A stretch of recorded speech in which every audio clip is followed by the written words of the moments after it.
प्रणिपाताश्री, आदेश करें कि आपने हमें यहाँ क्यों बुलाया है। तुम्हारे साथ न्याय करते करते कदाचित मैंने अपने पुत्र के साथ ही अन्याय कर दिया युधिष्ठिर।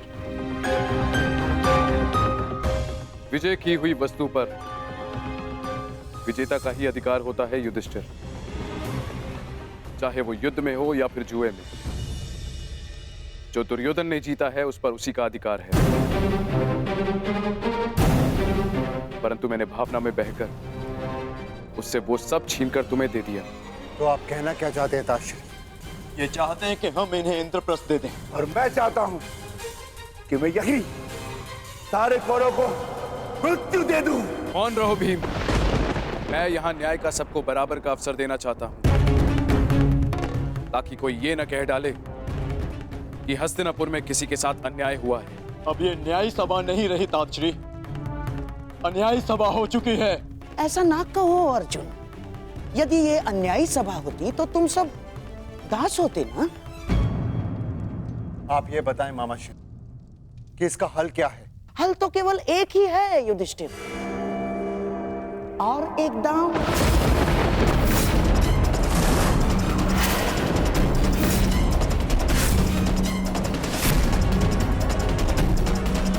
घबराओ मत पुत्रों, इस बार न राज्य दांव पर लगेगा और ना ही सम्मान,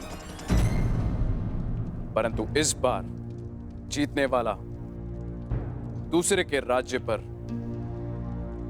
13 वर्ष का अधिकारी होगा।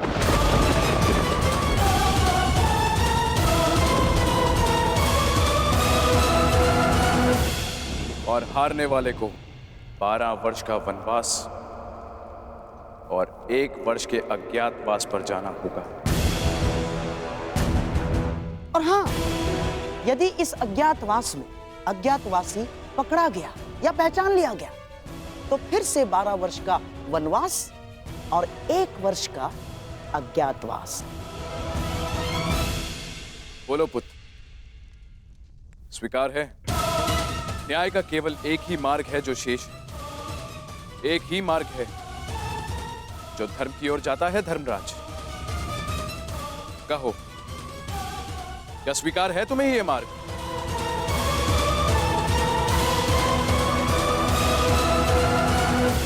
स्वीकार मत करना युधिष्ठिर, अस्वीकार कर दो ये दांव। अब धर्म के नाम पर एक और अधर्म मत कर बैठना।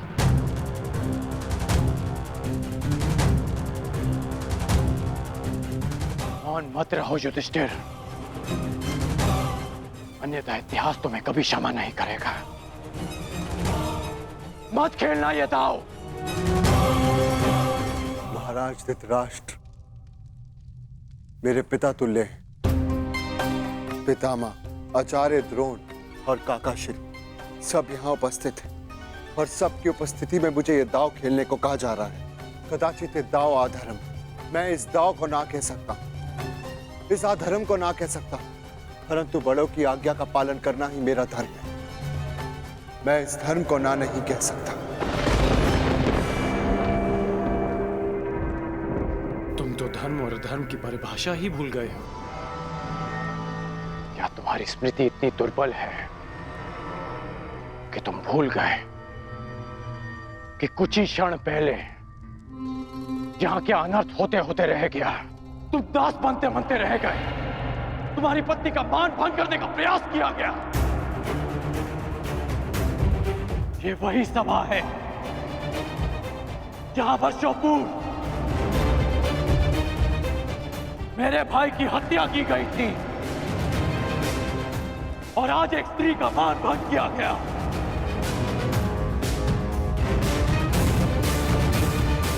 और तुम इस सभा में धर्म की बात कर रहे हो। मैंने पहली बार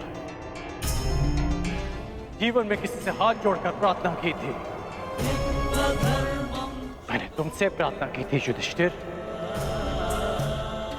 स्मरण है या भूल गए?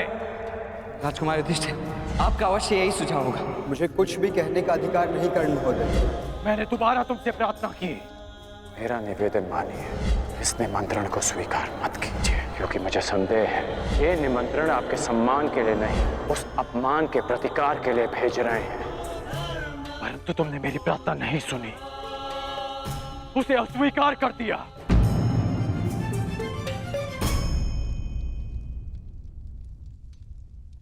मैं अंतिम बार तुमसे प्रार्थना कर रहा हूं,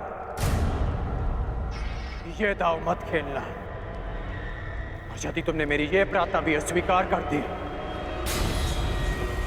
तो इतिहास का तो पता नहीं, परंतु मैं तुम्हें कभी क्षमा नहीं करूंगा। तुम्हारे लिए मेरी घृणा और भी बढ़ जाएगी युधिष्ठिर। ऐसी मूर्खता मत करना। मेरे धर्म के मार्ग पर ना ही मुझे किसी की क्षमा की चाह और ना ही किसी के घृणा का भय। और इस समय मुझे लगता है कि ताशरी को अन्याय से बचाने के लिए ये खेल खेलना ही मेरे लिए धर्म है।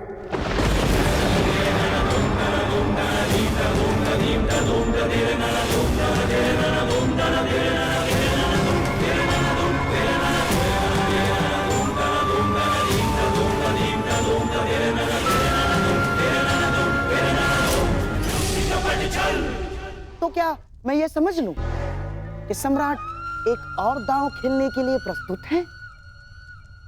अस्वीकार कर दो पुत्र। पासों को छूना भी मत पुत्र। नहीं,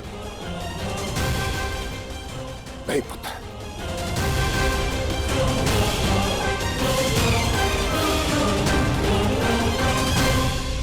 मुझे ये दाव स्वीकार है।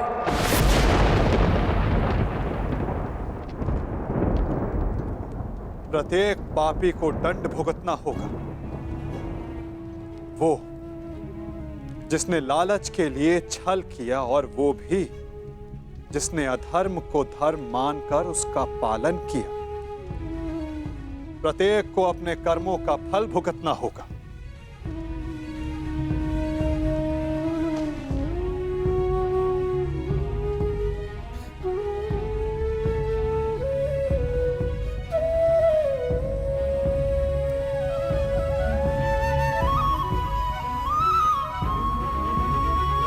परंतु ऐसे नहीं, पलकों पर अश्रु लेकर नहीं।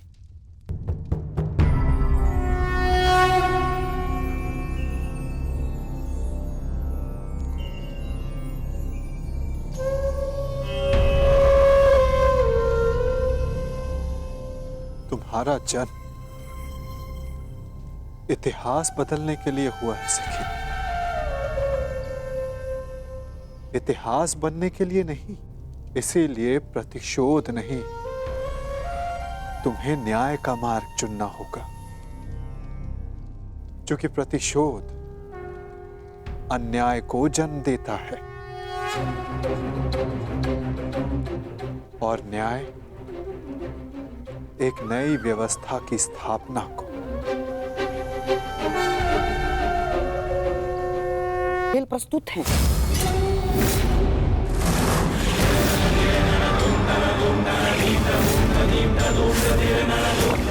सुंदर युधिष्ठिर, अब मेरी बारी है।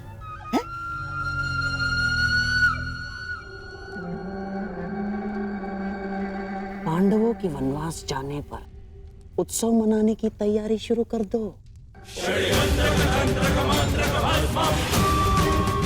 पांडवों की हार निश्चित है। परंतु ये केवल मेरी नहीं, स्त्री के सम्मान की हार है सखा। मुझे प्रतिकार चाहिए, नाश चाहिए कौरवों का केशव। केवल दुर्योधन का, केवल कौरवों का, बस यही उद्देश्य है जीवन का। यदि ऐसा है तो चलो अभी चलते। तुम्हारे अश्रों की सौगंध वासुदेव अभी जाकर समस्त कुरुकुल का नाश कर देगा। परंतु एक बार सोचो, उसके पश्चात क्या होगा? संसार का मार्ग बदलने वाली पांचाली के इस प्रयास को लोग क्या कहेंगे? प्रतिशोध या न्याय की स्थापना? तुम्हें प्रत्येक स्त्री के मान के लिए न्याय व्यवस्था की स्थापना करनी है सखी। केवल दुर्योधन को नहीं, उस सोच को दंड देना है जो स्त्री के मान को पुरुष के दम के पांव के नीचे ले आती है। तनिक सोचो सखी, जिन्होंने साम्राज्ञी के साथ ऐसा किया, वो एक साधारण नारी की क्या गति करेंगे? तुम्हें एक उदाहरण बनना होगा द्रौपदी, ताकि धर्म के नाम पर अधर्म का स्वांग बार बार रचने वालों के मन में धर्म का भय व्याप्त हो सके।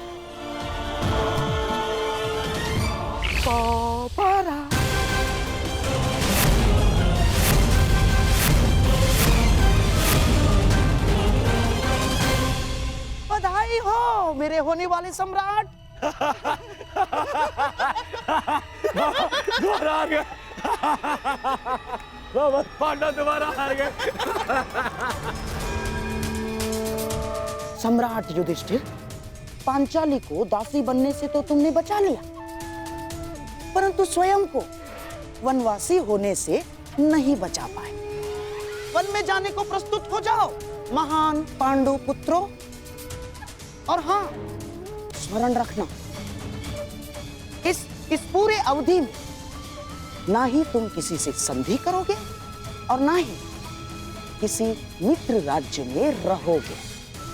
और हाँ, यदि 1 वर्ष के अज्ञातवास में पकड़े गए या पहचान लिए गए तो फिर से दोहराया जाएगा। दुर्योधन, ऐसा प्रतीत होता है कि इनका जीवन वन में ही कटना लिखा है। अब तुम ही बताओ, जन्म वन में लिया, विवाह वन में किया, और अब काल का सामना भी कदाचित वन में ही करोगे।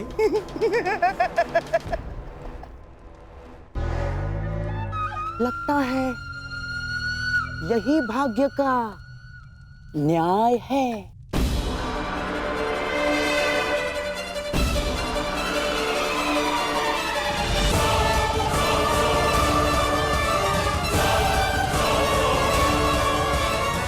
काल का सामना आप करेंगे मामा श्री, क्योंकि इस अन्याय का प्रतिशोध हम लेंगे, न्याय लेंगे हम। तुम्हें न्याय मिलेगा। प्रत्येक पापी को उसके किए अधर्म का दंड मिलेगा। प्रत्येक के कर्मों का फल उस तक लौट कर आएगा सखी। 13 वर्ष पश्चात हम फिर लौटेंगे, और इस बार आज्ञा नहीं, हम अपना अधिकार लेंगे। और जो कुछ इस द्यूत भूमि में हुआ है, उसका प्रतिकार हम युद्ध भूमि में लेंगे। मैं प्रतिज्ञा लेता हूं कि पांचाली के अपमान पर अट्टहास करने वाले इन 100 कौरवों को मैं अपने इन हाथों से यमलोक भेज दूंगा।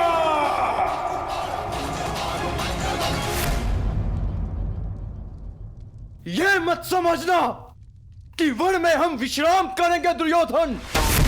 हर पल प्रतिशोध की अग्नि में जलेंगे, और जब लौटेंगे तो इतने बाण बरसेंगे, अंधकार छा जाएगा हस्तिनापुर के भविष्य पर। महायुद्ध होगा।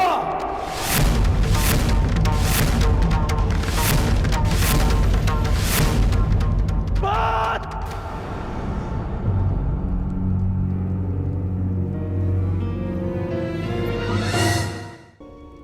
तो उसका कारण दुर्योधन के प्रतिशोध से अधिक युधिष्ठिर का लालच था, और अब वनवास भी तुमने स्वयं पाया। मैं ये नहीं कहता इस सभा में जो हुआ वो उचित था, दुर्योधन ने जो किया वो धर्म था, तुमने भी अधर्म किया। तुम्हारे साथ जो हुआ उसका कारण तुम्हारा मिथ्या धर्म है, तुम्हारा लालच है। तुम्हें लगा कि एक बार और युद्ध खेलकर कौरवों को सदा के लिए वन में भेज दोगे। तुम्हें लगा कि यही अवसर है, खेल लो। परंतु अवसरवादी वीर नहीं होते। वीर वो होते हैं जो हर क्षण को अवसर बना दें।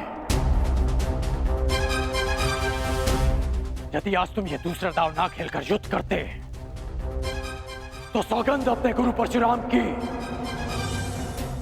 कि अपने आत्मग्लानि के निराकरण के लिए मैं स्वयं अपना कवच निकालकर तुम्हारे चरणों में रख देता और तुमसे कहता कि मेरा सर धड़ से अलग कर दो। परंतु तुम सब कायल हो। तुमने युद्ध चुना, युद्ध नहीं। द्रौपदी का मान भंग करने के उत्तरदायी तुम पांचों भाई हो। जब देखो नियम और धर्म का बखान करने वाले। जानते भी हो कि नियम और धर्म क्या है? नियम और धर्म वो होते हैं जो समाज और मनुष्य के कल्याण के लिए होते हैं, और जो नियम और धर्म विनाश ले आए वो अधर्म है। और इस बार ये अधर्म तुम सबने किया है। धर्म और अधर्म का निर्णय इस सभा में नहीं होगा कर्ण। बीतने दो 13 वर्ष, उसके पश्चात होगा यह निर्णय। उन 13 वर्षों के पश्चात कर्ण युद्ध भूमि में तुम्हें सबसे आगे खड़ा मिलेगा। तुम भाई जिसे धर्म युद्ध कहते हो, मैं उसे तुम जैसे धर्म को ना समझने वालों के विरुद्ध महायुद्ध कहता हूं। ये युद्ध प्रतिशोध के लिए नहीं होगा, ये धर्म युद्ध होगा। धर्म और न्याय की स्थापना के लिए होगा, साधुओं के परित्राण के लिए, दुष्कर्मियों के नाश के लिए होगा। जब खेत में खरपतवार इतनी बढ़ जाए कि रोकी ना जा सके तो उसे जलाकर भस्म कर दिया जाता है, ताकि उसकी भस्म की नींव पर नई फसल जन्म ले सके। एक नए संसार के लिए, एक नई व्यवस्था की स्थापना के लिए, सुनहरे भविष्य के लिए कलंकित वर्तमान के विरुद्ध युद्ध होगा। इस सृष्टि का सबसे बड़ा युद्ध होगा। उनके विरुद्ध जिनके हाथों में मैं भारत का भविष्य सुरक्षित नहीं समझता। तुम्हारे धर्म की मिथ्या सोच और मेरे परिवर्तन की प्रतिज्ञा के मध्य होगा महायुद्ध, होगा महाभारत। ऐसा युद्ध जो ना पहले कभी हुआ है, ना इसके पश्चात होगा। होगा महाभारत।